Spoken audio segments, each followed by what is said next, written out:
Hello children, welcome to my channel. आज हम मध्यकालीन भारत में 800 ईस्वी से 1200 ईस्वी के बीच में जो भी आक्रमण हुए, जितनी भी घटनाएं हुई, उन सभी का अध्ययन हम इस वीडियो में करने वाले हैं। इस दौरान जो है कुछ अरब आक्रमण हुए थे और कुछ तुर्क आक्रमण हुए थे, तो आज हम इन सब का अध्ययन करेंगे। तो चलिए वीडियो शुरू करते हैं। तो भारत पर पहला होता है अरब आक्रमण, और वो होता है कि 636 से 37 ईस्वी में।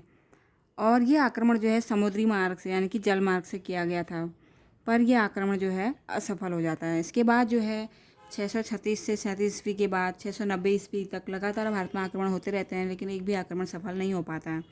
फिर उसके बाद जो है 711 ईस्वी में उबैदुल्ला के नेतृत्व में, उबैदुल्ला एक सेनापति था इराक के शासक अल हज्जाज का, और ये आक्रमण क्यों करते हैं इसके बारे में थोड़ी देर में हम पढ़ेंगे। तो ये आक्रमण स्थल मार्ग से किया जाता है और ये भी असफल हो जाता है।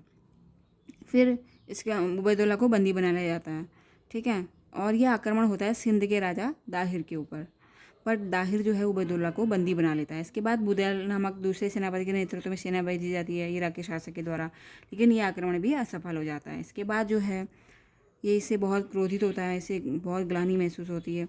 तो ये जो है फिर 712 ईस्वी में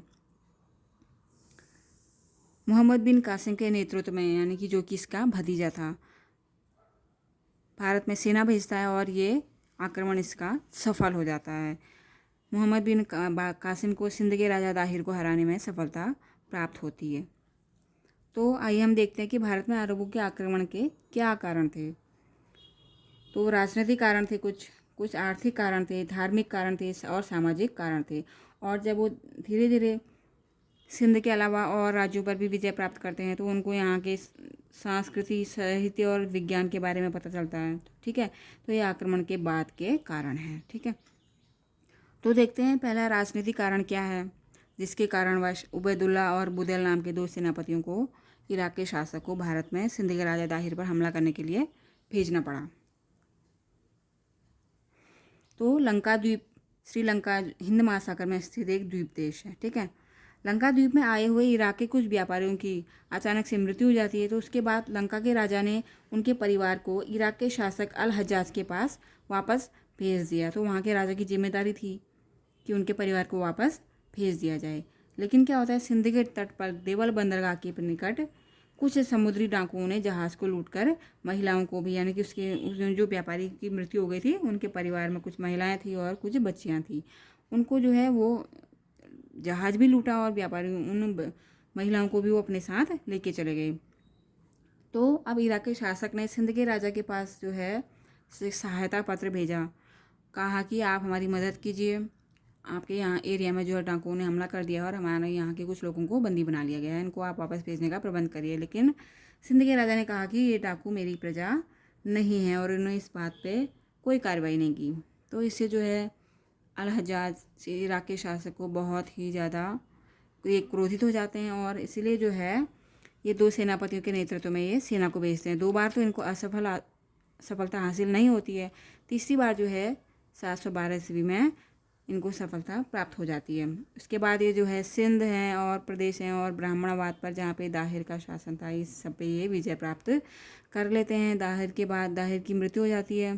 दाहिर के बाद उनकी पत्नी और अन्य महिलाएं जौहर कर लेती हैं, और उनकी जो 2 बेटियां थी, इनको मोहम्मद बिन कासिम अरब लेके जाता है, ठीक है। इसके बाद है आर्थिक कारण। आर्थिक कारणों में भारत एक समृद्धशाली देश होने के कारण धन लोलुपता ने अरबों को भारत की ओर खींचा, ठीक है। अगला कारण है धार्मिक कारण, ठीक है। धार्मिक कारणों में है कि ये भारत में इस्लाम का प्रचार प्रसार करना चाहते थे। इसके अलावा सामाजिक कारण है, ये साम्राज्यवादी भावना से पूर्ण थे। उत्तर पश्चिम के बाद ये पूर्व की ओर अपने साम्राज्य का विस्तार करना चाहते थे, जिसका परिणाम जो है सिंध पर विजय थी। इसके अलावा सांस्कृतिक कारणों में, जैसे जैसे भारत में एंटर होते हैं विजय अभियान के बाद, ठीक है, तो भारतीय संस्कृति और सभ्यता को जानने के बाद ये इनसे बहुत प्रभावित होते हैं। इन्होंने भारतीयों से जो है पढ़ना लिखना सीखा, शिक्षा प्राप्त की। इन्होंने कई क्षेत्रों में साहित्य, विज्ञान, ज्योतिष, चिकित्सा, गणित, है ना, कला, वास्तुकला, स्थापत्य कला, ये सब चीज़ें इन्होंने भारतीयों से सीखी। और ऐसा कहा जाता है कि एक बार जो है बगदाद के खलीफा जो है किसी एक बहुत ही असाध्य रोग से पीड़ित हो गए थे, हारून नाम के, ठीक है। तो एक भारतीय चिकित्सक माणिक के नाम का एक चिकित्सक को भेजा जाता है और उनकी वो बीमारी को ठीक कर देता है। तो इसके बाद जो है बगदाद के शासक ने जो है अनेक भारतीय विद्वानों को जो है वहाँ बुलाया और अनेक भारतीय ग्रंथों का अरबी में अनुवाद कराया, जिसमें एक यहाँ पे मैंने मेंशन किया हुआ है ब्रह्मगुप्त का ब्रह्म सिद्धांत प्रमुख है। इसके अलावा पंचतंत्र है, हितोपदेश है और भी हैं, ठीक है। इसके अलावा उन्होंने 81 का धर्म दशमलव प्रणाली का यूरोप में प्रचार प्रसार किया। और इस आक्रमण का प्रभाव क्या हुआ, ये हुआ कि अनेक अरबवासी सिंध में बस गए, यानी कि धार्मिक क्षेत्र में बहुत ज़्यादा प्रभाव पड़ा। सिंधवासियों को मजबूरन इस्लाम धर्म को अपनाना पड़ा। जजिया कर की शुरुआत हुई, लेकिन ये कर जो है महिलाओं, वृद्धों और बच्चों पर नहीं लगाया गया था। इसके अलावा स्थापत्य शैली का विकास हुआ। अनेक भारतीय वास्तुकला में निपुण व्यक्तियों को जो है और चित्रकला में निपुण व्यक्तियों को जो है यूरोप ले जाया गया और वहाँ उन्होंने भारतीय शैली से निर्मित मस्जिदों का निर्माण कराया और चित्रकला का भी प्रचार प्रसार किया। अनेक भारतीय कलाओं का यूरोप में प्रचार किया। अरबों ने शतरंज का खेल भी सीखा। इसके बावजूद भी जो है सिर्फ सांस्कृतिक और धार्मिक क्षेत्र पर ही प्रभाव पड़ा, स्थायी प्रभाव नहीं पड़ा, ठीक है। क्योंकि अरबों ने गलत मार्ग से भारत में प्रवेश किया था। सिंध उस समय एक निर्धन प्रदेश था, पूर्व में राजस्थान का मरुस्थल था, अतः राजनीतिक क्षेत्र में विशेष प्रभाव नहीं पड़ा। सांस्कृतिक और धार्मिक क्षेत्र में अधिक प्रभाव पड़ा, जिससे क्या हुआ, अरब सभ्यता विकसित हुई, ठीक है। तो ये था मोहम्मद बिन कासिम का यानी कि अरब आक्रमण, ठीक है। आप पढ़ते हैं हम तुर्क आक्रमण। तो तुर्कों में पहला आक्रमण किया था महमूद गजनवी ने। तो इसके भारत में आक्रमण से पहले हम थोड़ा सा गजनी साम्राज्य के बारे में जान लेते हैं कि एक व्यक्ति होता है सुबुक्तगीन, ये खुद एक गुलाम होता है, ठीक है। तो ये कहीं से भाग के गजनी में साम्राज्य में आके यहाँ का शासक बन जाता है, ठीक है। तो इसका शासनकाल था 977 ईस्वी से 997 ईस्वी तक, ठीक है। तो इसने जो है पंजाब में जो है पंजाब के लमगान क्षेत्र में यहाँ के राजा जयपाल को 2 बार हराया था, जिससे जो है इसके पुत्र महमूद गजनवी के लिए भारत में आने का रास्ता खुल गया था। तो सुबुक्तगीन की मृत्यु हो जाती है 997 ईस्वी में। इसके बाद महमूद गजनवी 997 में गजनी वंश का शासक, गजनवी साम्राज्य का शासक बनता है और 3 साल तक ये यहीं अपने साम्राज्य का विस्तार करता है, ठीक है, जो इसके पिता से इसको विरासत में मिला हुआ था। तो फिर ये 3 साल बाद भारत में आक्रमण करता है। तो महमूद गजनवी के भारतीय अभियानों को देख लेते हैं। इसने 17 बार भारत में आक्रमण किया था। तो पहला आक्रमण इसने किया था पेशावर पर, ये 1000 ईस्वी में इसने आक्रमण किया था। इसके बाद पंजाब के राजा जयपाल से युद्ध 1001 ईस्वी में, ठीक है। तो इसको लगा कि जो है सुबुक्तगीन की मृत्यु के बाद इसने जो है फिर से पंजाब पर अधिकार करने की सोची। तो लेकिन इसके पुत्र महमूद गजनवी ने भी इसको फिर से इसको हरा दिया। फिर जो है भेरा पर अधिकार किया इसने, वहाँ का शासक उस समय विजी राय था। फिर इसने मुल्तान पर अधिकार किया। मुल्तान पे उस समय अब्दुल फतेह नामक व्यक्ति का अधिकार था, ठीक है। वहाँ इसने जो है उस व्यक्ति ने इसको कर देना स्वीकार कर लिया, तो इसने मुल्तान को छोड़ दिया। फिर सेवकपाल से युद्ध होता है, वहिंद का युद्ध होता है आनंद पाल के साथ। फिर होता है नगरकोट का आक्रमण, ज्वाला देवी मंदिर। ज्वाला देवी मंदिर को इसने इतना ज़्यादा लूटा था कि लेनपुल नाम के एक व्यक्ति ने कहा है कि यहाँ से इसको इतना ज़्यादा धन प्राप्त हुआ कि जो है पूरी दुनिया जो है भारत के धन को देखने के लिए दौड़ पड़ी थी, ऐसा कथन उसने दिया है। 1009 ईस्वी में इसने यहाँ आक्रमण किया। मुल्तान पर इसने वापस आक्रमण किया क्योंकि जो है उसने कर देना स्वीकार किया था, लेकिन अब स्वतंत्र कौन नहीं होना चाहता है। तो इसने बार बार अपने आप को स्वतंत्र करने के लिए फिर से युद्ध किया। तो इस बार इसने जो है पूरे मुल्तान पर ही अधिकार कर लिया 1010 ईस्वी में। अब्दुल फतेह की हार होती है। फिर आता है लाहौर पर आक्रमण, त्रिलोचन पाल पर आक्रमण करता है और ये भाग के कश्मीर चला जाता है। तो लाहौर पर इसका आक्रमण पर इसका अधिकार हो जाता है। फिर ये थानेश्वर पर आक्रमण करता है। उस समय वहाँ का शासक पुष्पपाल यानी कि राजपाल था, राज्यपाल नहीं, राजपाल, ठीक है। ऐसा कहा जाता है कि थानेश्वर पर इसने हाथियों को पाने के लिए आक्रमण किया था। तो इसके बाद जो है कश्मीर पर आक्रमण करता है 1015 ईस्वी में। इसके बाद कन्नौज पर और मथुरा पर आक्रमण करता है। कन्नौज का शासक उस समय था राज्यपाल। यहाँ पर आक्रमण करता है 1018 ईस्वी में, 18 ईस्वी में, ठीक है। इसके बाद कालिंजर के दुर्ग पर ये आक्रमण करता है। वहाँ का शासक होता है उसमें विद्याधर। तो वहाँ इस किले को जीतने में इसको सफलता प्राप्त नहीं होती है। फिर ये पंजाब पर फिर से आक्रमण करता है, क्योंकि जो है शासक ना बार बार कभी कर देना स्वीकार करते हैं तो कभी अपने आप को स्वतंत्र करवाने की कोशिश करते हैं, तो बार बार इसने पंजाब पर इसको फिर से आक्रमण करना पड़ा था। फिर कालिंजर पर इसने दोबारा आक्रमण किया, पहली बार किले को जीत नहीं पाया था। कालिंजर और ग्वालियर पर इसने आक्रमण किया, लेकिन दोनों से फिर से इसको हार मिली और दोनों के दोनों राजाओं से इसको संधि करनी पड़ी। फिर ये वहाँ से चला गया। फिर इसने 16वां आक्रमण किया 1025 ईस्वी में, जो कि इम्पोर्टेंट है। गुजरात के सोमनाथ मंदिर में इसने आक्रमण किया था। 3 दिन बाद ये वहाँ पहुँचा था और राजा भीमदेव उस समय यहाँ के शासक थे। इसने वहाँ भयंकर लूटपाट की और जाते समय ये अपने चंदन का दरवाज़ा था एक मंदिर में, उसको भी ले गया। जब यहाँ के पुजारी ने इससे कहा कि आप मूर्तियाँ ले जाइए, आप धन ले जाइए, जो भी ले जाने ले जाइए, पर तोड़ फोड़ मत कीजिए, तो इसने कहा कि मैं मूर्ति तोड़ने वाले के रूप में फेमस होना चाहता हूँ, न कि मूर्ति बेचने वाले के रूप में। तो इस पुजारी से इसने ये सब कहा था और भयंकर नरसंहार इसने किया था यहाँ पे। इसके बाद जो है जब ये जा रहा था वापस, तो जाटों ने इस पर हमला कर दिया था कि इसका जो है लूट का माल इसका हम छीन सकें। तो लेकिन उस समय इसके पास इतना ज़्यादा था कि ये वहाँ पे रुक के युद्ध करने के उसमें नहीं कर सकता था। तो उस समय तो ये चला गया, लेकिन अगली बार लौट के फिर आया और इसने जाटों पर बुरी तरह से हमला किया। ये इसका आखिरी आक्रमण था 1027 ईस्वी में, ठीक है। इसके बाद जो है 1030 ईस्वी में इसकी मृत्यु हो जाती है। तो जब महमूद गजनवी भारत आया था, तो इसके बाद ख्वारिज़म का रहने वाला था ये अल-बरूनी। तो ये इसका दरबारी कवि था। ये वहाँ से इसने एक गुलाम के तौर पे ख़रीदा था, लेकिन इसकी बुद्धिमानी से इतना प्रभावित हुआ कि इसने इसका अपना दरबारी कवि बना लिया। तो ये भी महमूद गजनवी के साथ विजय अभियानों में इसके साथ ही रहता था। तो इसकी पुस्तक का नाम है तहकीक-ए-हिंद। इसने भारत की प्रजा प्रशासन इस सब के बारे में इसमें वर्णन किया हुआ है। तो महमूद गजनवी का दरबारी कवि था अल-बरूनी, ये इसके साथ भारत आया था। इसकी पुस्तक का नाम था तहकीक-ए-हिंद, ये आपको याद रखना है, ठीक है। तो ये महमूद गजनवी के बारे में है। तो इस आक्रमण का जो है क्या प्रभाव पड़ा, आप ये देख लेते हैं। अपार धन की हानि हुई, तो हुई, सब लूट के ले गया। इसके बाद पंजाब और सीमांत क्षेत्रों पर अधिकार हो गया तुर्कों का। फिर भारतीयों की राजनीतिक सैनिक की दुर्बलता इससे पता चली, ठीक है। इसके अलावा धार्मिक प्रभाव, पंजाब में जो है मुस्लिम विद्वान और संत आ गए, उनको मजबूरन इस्लाम धर्म कबूल करना पड़ा। इसके अलावा स्थापत्य कला पर प्रभाव पड़ा, ठीक है। अब यूरोप में भी जो है भारतीय प्रणाली से जो है मस्जिदें बनने लगी थी। इसके अलावा सैन्य शक्ति का बहुत ह्रास हुआ, इतने सारे युद्ध में एकदम नरसंहार कर दिया उसने। भावी आक्रमणकारियों को प्रोत्साहन, आप देखो पंजाब पे सीमांत क्षेत्र पर अधिकार हो गया है, तो ऑब्वियसली रास्ता तो उनके लिए खुल चुका है।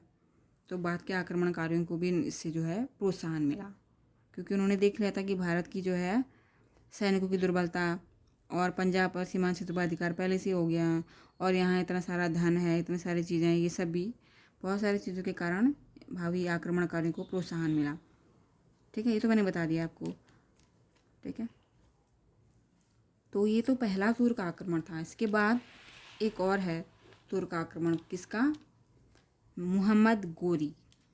इसके बाद भारत में दिल्ली सल्तनत की स्थापना होती है, तुर्क साम्राज्य की स्थापना हो जाती है भारत, ठीक है। तो देख लेते हैं मोहम्मद गोरी के बारे में भी। मोहम्मद गोरी के भारत पर आक्रमण के समय भारत की राजनीतिक स्थिति का वर्णन निम्नवत है।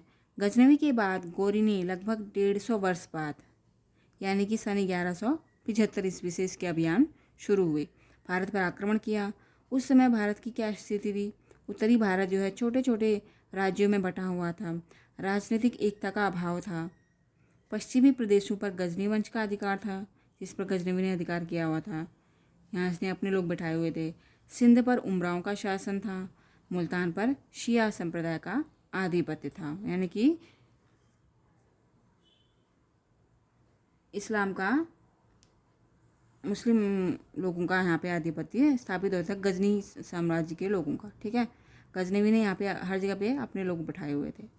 उत्तर में 5 मुख्य राजपूत राज्य थे, जिनमें द्वेष की भावना पनप रही थी, ठीक है। पहला है इसमें दिल्ली और अजमेर, यहाँ का चौहान वंश, कन्नौज का गढ़वाल वंश, गुजरात का सोलंकी यानी कि चालुक्य वंश। इसके अलावा बिहार और बंगाल में बिहार का पाल वंश और बंगाल का सेन वंश। ये 5 मुख्य राज्य हैं, इसके अलावा और भी थे। ऐसे ही उत्तर भारत की तरह दक्षिण भारत में भी छोटे छोटे राज्य थे जो आपस में संघर्ष कर रहे थे, जैसे कि देवगिरी का यादव वंश, वारंगल का काकतीय वंश और द्वार समुद्र का होयसल वंश। इसके अलावा चेर, चोल, पांड्य ये भी थे, परंतु ये मुहम्मद गोरी के आक्रमणों से बहुत दूर थे, क्योंकि उसने जो है केवल उत्तर भारत में ही आक्रमण किया। तो इसलिए भारत की जो है कमज़ोर स्थिति का फ़ायदा उठाकर गोरी ने भारत पर आक्रमण किया। तो देखिए मोहम्मद गोरी के भारतीय अभियानों को देख लेते हैं। 1175 ईस्वी में इसने मुल्तान पर आक्रमण किया। गजनवी ने इसको जीता था, लेकिन इसको गजनी साम्राज्य से छीनना था ना, ये तो गौर प्रदेश का था, तो इसको दिखाना था कि ये गौर राज्यों का गौर, यहाँ पे गौर कोई शासक होना चाहिए, गजनी साम्राज्य का नहीं होना चाहिए। तो इसने मुल्तान पर आक्रमण किया। फिर इसने उच्च पर आक्रमण किया 1176 ईस्वी में, इसको इसने कूटनीति से जीता। इसके बाद 1178 ईस्वी में गुजरात पर आक्रमण किया, लेकिन यहाँ पे इसको हार मिली थी। मूलराज द्वितीय ने इसको खदेड़ दिया था वापस, ठीक है। लेकिन इसने हार नहीं मानी है, फिर दूसरे रास्ते से इसने भारत में एंट्री ली। फिर ये जो है सॉरी दिख नहीं रहा ना,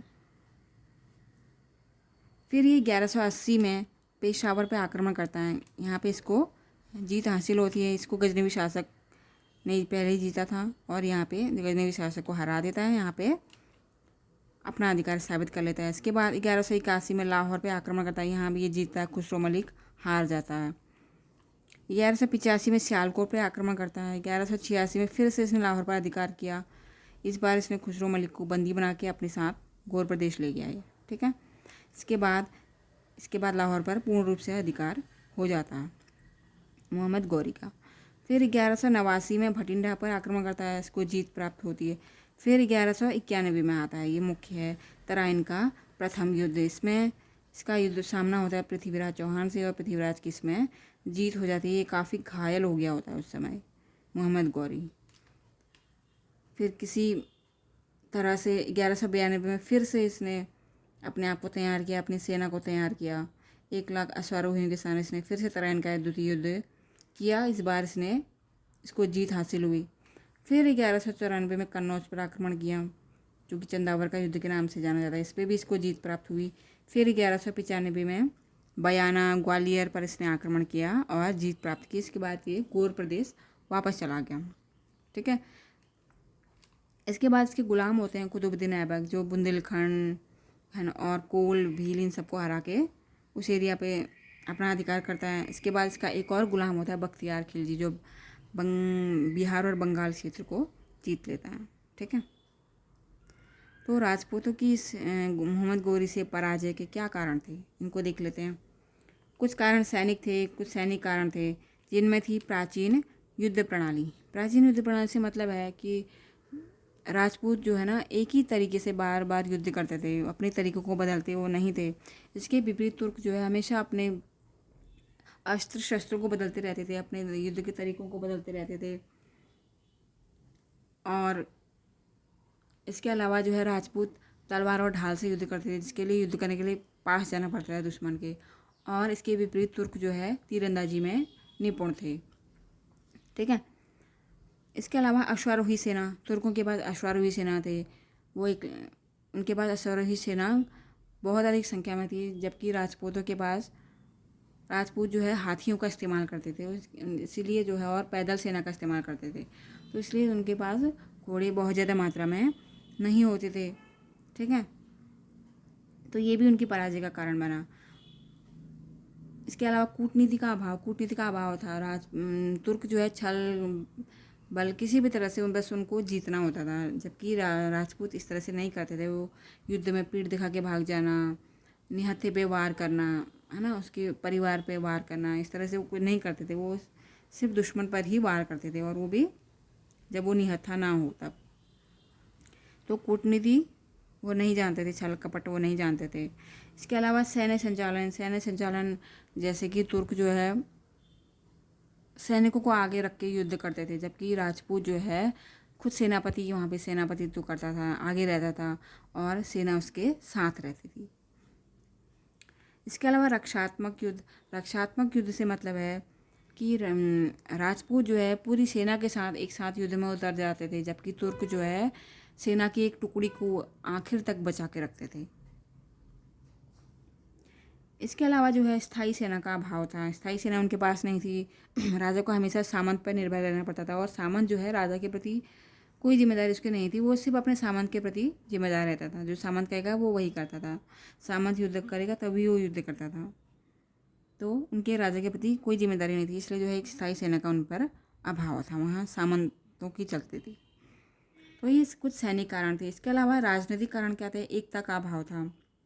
जैसे राजा लोग थे, जिस समय तराइन का युद्ध हो रहा था, तराइन के प्रथम युद्ध में तो मोहम्मद गोरी काफ़ी घायल हो गया था। बट क्या होता है कि तराइन के द्वितीय युद्ध में अगर सभी राजा मिलकर युद्ध करते तो शायद पृथ्वीराज चौहान की जीत होती। तो राजनीतिक एकता का इनमें अभाव था। सभी राजा जो है सिर्फ अपने लिए युद्ध करते थे, वो एक दूसरे का साथ नहीं देते थे। तो एक राजनीतिक एकता का उनमें अभाव था। इसके अलावा सामंतीय प्रणाली, जैसे कि अभी बताया मैंने, ठीक है। इसके अलावा सामाजिक व्यवस्था दोषपूर्ण थी। सामाजिक व्यवस्था दोषपूर्ण थी, वही सिर्फ जो है एक ही वर्ग के लोग युद्ध करते थे, जबकि तुर्कों में ऐसा नहीं था। तुर्कों में जो है सभी मिलकर युद्ध करते थे। उनका एक ही मकसद होता है कि युद्ध में सिर्फ जीत हासिल करना, धर्म युद्ध की तरह वो युद्ध करते थे। इसके अलावा सामाजिक कारण है। सामाजिक कारणों में है जाति प्रथा का अभाव। युद्ध की जिम्मेदारी राजपूतों में सिर्फ क्षत्रियों के पास थी और कोई युद्ध नहीं करते थे, जबकि तुर्कों में ऐसा नहीं था। इसके अलावा राष्ट्रीय भावना का अभाव, वही था राष्ट्रीय भावना का अभाव। मतलब राजपूतों की जो है जो जनता थी उसे कोई लेना देना नहीं है। उनके लिए सिर्फ जो है एक राजा बदल रहा है, दूसरा राजा बदल रहा है, तीसरा आ रहा है, चौथा आ रहा है, उनको जो है कोई मतलब नहीं होता था इस बात से। कोई एक राष्ट्रीय एकता नहीं थी उनके अंदर। इसके अलावा तुर्कों की दास प्रथा। तुर्क में जो है जितने भी दास थे वो अपने स्वामी के प्रति स्वामी भक्ति निष्ठा रखते थे, उनसे उससे सीखते थे, उसके गुणों को अपनाते थे। जबकि राजपूतों में ऐसा नहीं था कि ज़रूरी नहीं है कि कोई अगर राजा किसी का पिता शक्तिशाली है तो उसका पुत्र भी उतना ही शक्तिशाली होगा, उतना ही रिस्पॉन्सिबल होगा, ऐसा नहीं कहा जा सकता है। जबकि तुर्कों में जो है मोहम्मद गोरी के देखो सारे गुलाम इतने शक्तिशाली, कुतुबुद्दीन ऐबक, बख्तियार खिलजी, इसके बाद कुतुबुद्दीन ऐबक का गुलाम आगे जाके होंगे, ये सब बहुत ही, तो इनकी दास प्रथा जो है इसके कारण ये बहुत शक्तिशाली हो गए थे और इनके लिए जीत बहुत आसान हो गई थी। इसके अलावा धार्मिक कारण भी हैं। धार्मिक कारणों में क्या है? हिंदुओं का भाग्यवादी होना। जब हिंदुओं की पराजय होती थी तो उस पराजय को स्वीकार कर लेते थे। वो अपने कर्तव्य में जो है वो अपना कर्तव्य जो है फिर कर्म पर विश्वास वो नहीं करते थे, इससे ज़्यादा कर्म से ज़्यादा वो भाग्य पे विश्वास करते थे। इसके अलावा तुर्कों में धर्म युद्ध, वही हमें धर्म के लिए लड़ना है, हमें अपने इस्लाम का प्रचार प्रसार करना है, हमें इसीलिए जो है युद्ध करना है, ये उनका नियम था। इसके बाद जो है तुर्कों ने उत्तर भारत में विशाल साम्राज्य की स्थापना की। ये एक केंद्रीकृत सिद्धांत पर आधारित था। सामंती व्यवस्था का युग समाप्त हो गया था। हिंदू धर्म के स्वरूप में परिवर्तन हुआ। इसके बाद क्या होता है? भक्ति आंदोलन लोकप्रिय होता है और हिंदू धर्म में एकजुटता स्थापित होती है। और इसके बाद जो है 1526 ईस्वी में बाबर के भारत पर आक्रमण से पहले तक पूरे भारत में दिल्ली सल्तनत की स्थापना होती है, तुर्क साम्राज्य स्थापित होता। तो आज की वीडियो में बस इतना ही। मिलते हैं नेक्स्ट वीडियो में, तब तक के लिए थैंक यू।